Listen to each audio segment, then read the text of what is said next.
Hello, all. Welcome back to my fragrance journey. My name is Ron, and today I'm going to be sharing four fragrances that I got pretty recently. I just wanted to do a little haul, and it's not exactly a first impressions as I've had before. I'm not patient enough for a first impressions. I kind of just want to smell it once I get it. But these are still very new impressions. I haven't really formed any incredibly strong and solid opinions ish. So yeah, let's get into the meat and potatoes. So first we have Untold Absolu by Elizabeth Arden. And this is one I actually saw on Skin Sense for Fusspot's channel. I just started watching her videos not too long ago, and I really like the channel, and I'll have her listed below. But yeah, I was intrigued, so I looked into it, sounded good, and I snatched it up. This is one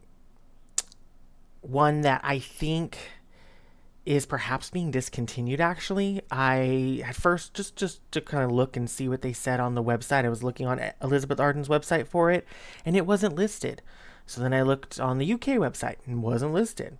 I can find it on FragranceNet. I can find it on eBay, of course, but I don't see anything else, so I don't know if it's going out or not. But yeah, I snatched it up, and I got it on eBay for like around $24, so it's not a very expensive one. And yeah, I'm liking it. It has top notes of raspberry, ginger, plum, and bergamot. The middle is jasmine, French narcissus, and rosewater. And then the base notes are Tahitian vanilla and cashmere wood. For me, this is actually very similar to Vanilla Candy Rock Sugar by Kayali. It's not a well, Kayali is actually the newer version or the newer one, I think. So Kayali isn't a dupe of this. They're not like full on matches, but they're definitely sisters. I would say maybe close cousins, sisters. They're related, and it's pretty close. Because I basically I get just like Kayali, I get vanilla, of course, all throughout this.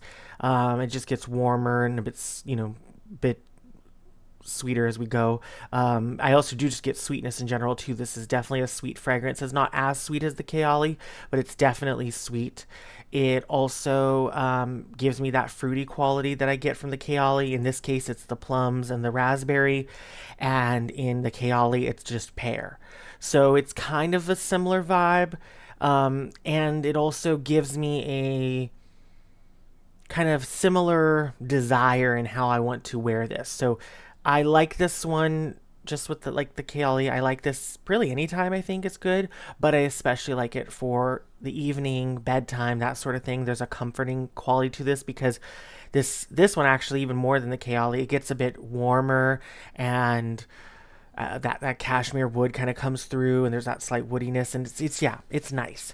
So I definitely like this one because I already like Vanilla Candy Rock Sugar. Not that I bought this knowing that, and nobody that I've seen has said this. Something tells me the typical Kayali customer and the typical Elizabeth Arden customer are probably not always the same person. So they haven't talked about it in any space I've seen, but that's what I get from it. And this is still very much its own thing, but I kind of wonder now if when I finish my Kayali bottle, if I would actually repurchase that or if I would just keep using this. Yeah, time will tell. But yeah, that is Untold Absolu by Elizabeth Arden. And then we have got a real classic. This is Halston by Halston. Now, this is from 1975, not this bottle, but this perfume has been around since then. And this one is created by the legend Bernard Chant, who Bernard has done many timeless fragrances For me, what is most poignant is he did Aromatics Elixir, which is one of my great loves, and also another great love of mine, which is Lauren by Ralph Lauren. And in the same fashion, Halston is definitely in the wheelhouse of those others. They also are related. These are maybe not, maybe offspring of Aromatics Elixir, cousin of Lauren, and heck, even though Bernard Chant didn't create this, maybe like great or grandchild of Youth Do. It's kind of in that same vibe overall. And that's a good thing, but at least for me, because I love all those fragrances. Talked about all those fragrances, and yeah, I'm just a big fan. So when I first smelled this and that's what I was getting, I was like, oh yeah, we're gonna have a good time. Now, I would say, again, closest relation is Aromatics Elixir. It's also not like a dupe. Oh my god, the planes. I don't know if you hear this. This is ridiculous. It's not a dupe, but it is, again, in that same vein. So I get, well, let me tell you the notes, and then we'll kind of touch on what I'm getting and kind of compare and contrast. So the top notes are green leaves. There's mint, melon, peach, and bergamot. Middle notes are marigold, carnation, cedar, orris, I was going to say orris and root. No, orris root, ylang ylang, rose, and jasmine. And then the base is oak moss, vetiver, amber, incense, sandalwood, patchouli, and musk. Oh my gosh, it just takes it out of me reading some of his creations. Like, that is, as ever, a kitchen sink of a fragrance. But it's really a good one. So I get the incense in a strong way, the way I do with Aromatics Elixir, but it is still dialed down from that for me. Aromatics Elixir is very incense heavy, and this one is, but it's slightly pulled back, and you kind of get more of the florals. I don't get anything like the really in the top. I don't get any of like that mint or melon or peach or bergamot. I don't get anything like that distinctly at all.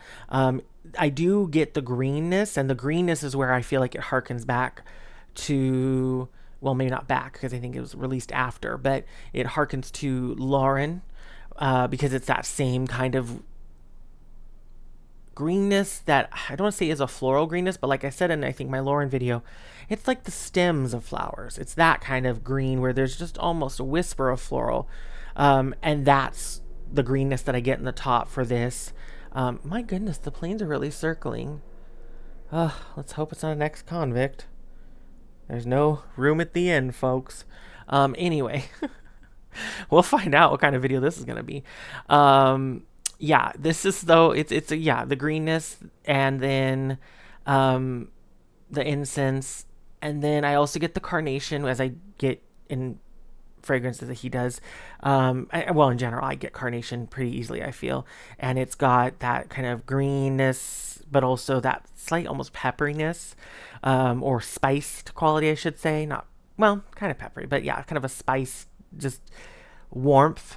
And then in the base, I actually do get a fair bit of the patchouli and the musk, and it's actually giving me kind of an animalic thing, and not like overwhelmingly so, but it's definitely apparent. So yeah, this is a real good one, and I'm a big fan, and I think I'm going to get lots of good wear. I have worn it once, but it was kind of a half-day situation, so yeah, I'm excited to do more. Now, moving on, we have got Halloween Fleur, I should say Halloween Fleur by Halloween. And this is actually one that kind of was inspired by another YouTuber, Karina from My Perfume Map, who also, a lovely channel. I'll also have her listed below. She's actually kind of one of the main folks that really inspired me to get into doing videos and things. So yeah, just a lovely channel. But she has Halloween by Halloween, which is same type of bottle, just like a blue liquid, and there's no flower. And so I was intrigued by that, started looking into the house, and then I found this one, which this one seems to be discontinued.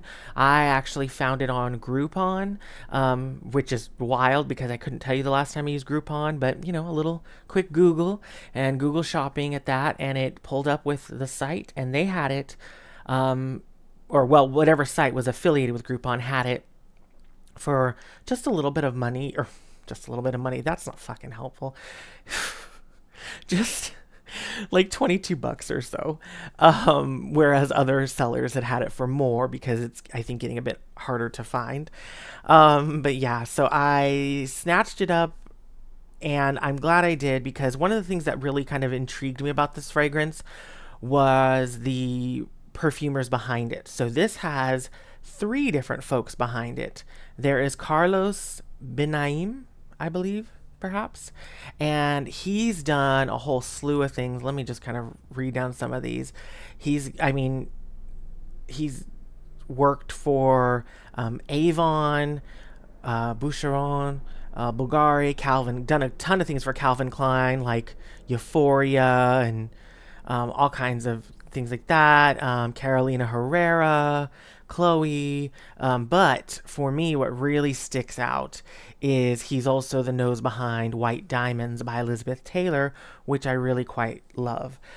So he's one of the folks. Then we also have Nicolas Beaulieu, and he's done a whole heck of a lot of things as well. I actually wasn't as familiar with him, but he's done also some Avon, some Carolina Herrera, Chopard, Louboutin, yeah, just Armani, like everything, so all kinds of things. And then also behind this, couldn't how many more people can we do? This is Olivier Polge from probably most famously known as working on, or as Chanel's perfumer, and I think still currently, I think he's still under Chanel, and so he's done a ton of Chanel fragrances, like Bleu de Chanel and Gabrielle and all kinds of things. And then he's also worked for, again, a ton of other brands as well, Armani and Guerlain sort of thing. So yeah, he's done a lot. And so all three of these folks on this fragrance from what isn't necessarily a huge house, like I just thought that was kind of wild, because you will get kind of top perfumers that will do, different brands, and that aren't always the big, designers or niche or what have you. But still, it was kind of interesting that all three were on this. So this fragrance, as far as the notes, it's got top notes of violet leaf, pear, and mandarin orange. The middle notes are lilac, jasmine, sambac, and orchid. And then the base notes are cashmere wood, musk, and amber. So this one's interesting, and I'll give you kind of a little aside. Hopefully I won't ramble too much. But when I opened the box, I got kind of a fragrance, or well, kind of, I did. I got a fragrance, and then when I opened the cap, I got a little bit, and I kind of smelled the nozzle. I did too. It wasn't like leaking or anything, but I just got a little whiff of it. And then even when I sprayed it on paper, I got a similar fragrance. So I was like, okay, this is what it's smelling like, which I was intrigued because even though the notes are very floral and we've got that woodiness and some musk and things like that, I didn't get that at all. I was getting something very aquatic, and actually specifically aquatic in what is kind of tied to some scent memories for me. But if you've ever been to an amusement park with like a water ride, and it's like especially like an enclosed water ride, like I'm thinking a good example would be Pirates of the Caribbean in Disneyland. So that that is kind of, it's, it's not fresh water, but it's not ocean water. It's nothing like salty or briny. It's just clean, very filtered, very, I'm sure, chemically treated water, and it's very much reused water. They just, I'm sure, cycle it back through and all of that. And there's something about it though, in those kind of like, closed rooms where there's no real big like, windows or doors or anything. You're just in a ride. Something about that, and it gives the air kind of a petrichor vibe. It's not petrichor, but it kind of has that same scent, kind of not. If you've been in those types of rides and things, you'll have, I'm sure, experienced it. And so that's what I got. And I was like, okay, well, didn't expect that, but very cool. But then I don't get that when I wear it. When I wear it, I get a slightly floral soap and very much a dish soap. Which is also interesting because there's nothing in the notes that, to me, which granted, as I feel like I want to remind both myself and you lovely folks, this is called my perfume or my fragrance journey for a reason. I'm on a journey. I'm not somebody, I've loved fragrance and I've been kind of in and out of being a bit obsessed with it for many, many years, but I'm still very much in my infancy, shall we say, when it comes to exploring fragrance more full on like this and really trying a lot and things like that. So I know my nose is no great shakes at picking out everything. And two, I also don't have, the most experience with how certain notes are going to play out. But say all that to say, I don't see anything in here as far as the notes that I read off that really screams of like aldehydes or anything. Now, of course, we know notes are just as much marketing as they are ever truth. So who knows? But yeah, it's just interesting. I get so much soap from this, and I get, again, it's like dish soap, like palm olive soap. But I don't mind that. I like soap. I like that. But I am also a bit surprised because I just didn't expect it. And especially when those more of a, which I guess soap, aquatic, maybe they're not the farthest thing from each other. But I just didn't get that either when I sprayed it. I actually like on paper, I got the soap and I got even more of the florals, and I don't really get that now. So I'm curious on this one, and I'm going to be curious, especially this one I feel like might, I don't know, I just have an inkling that maybe different types of weather, I might get some real different experience.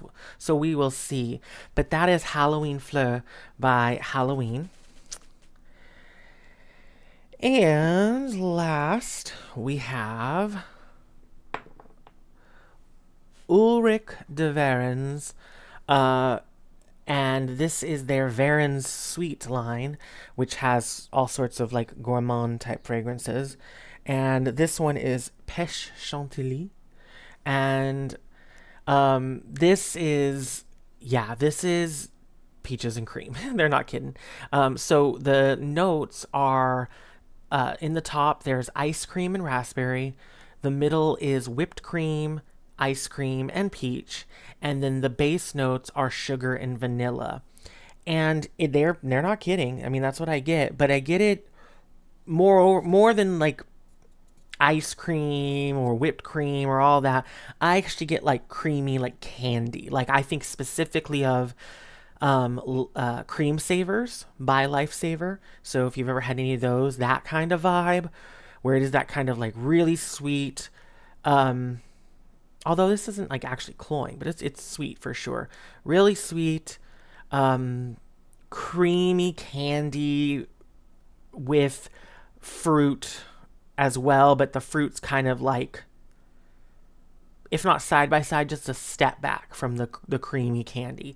So, and this is again peach, but it's also a candied peach. Not as over the top as something as like a Peachio or a peach ring, if you've had those, but it's definitely, again, like a hard candy is what I think of. And yeah, it's really yummy. It smells good. I don't feel though that it's so gourmand that like I feel, again, like fully edible. I don't feel like a full snack. Which, oh God, if anyone ever said I smelled like a snack, well, I don't, no, don't. So, I don't feel that I would smell as such when I wear this. I feel just, yeah, it's almost kind of not a light fragrance in like an airy way, but it's not it's not a big heavy hitter type of fragrance. This is one that it doesn't have the most, long lasting quality, which is, I don't think, a surprise. This is one of those, it's kind of just a step or two up from like a body spray. So it's light and creamy and sugary and yeah, it's very pink type fragrance, just in the, or I guess peach technically, but that kind of vibe. We're gonna assign a color. It's pink, and yeah, it's happy and fun. So I like it, and it makes me interested to try more, especially because this one I didn't actually get for as cheap as I would have liked, only because on Fragrance Net they have every other scent in this line but this one, of course, the one I wanted most. And on Fragrance Net, those all go for like $7 and change, which is wonderful. Um, this I found on Amazon for $14, which, I mean, unless you spend enough to get the free shipping on Fragrance Net, with the shipping and every tax and all that, it's going to end up to be around 10 or $11 a bottle. You know what I mean? So it's kind of not too far, but it still kind of annoyed me. I would have much preferred $7. For 14, it's not bad, but it's not maybe like something I would do all the time. Or let's put it this way: having tried this, I feel that I would be very pleased at a $7 price tag, and I'll accept a $14 price tag. Let's put it that way. But yeah, that is Peche Chantilly from the Varens Sweet line of Ulric de Varens.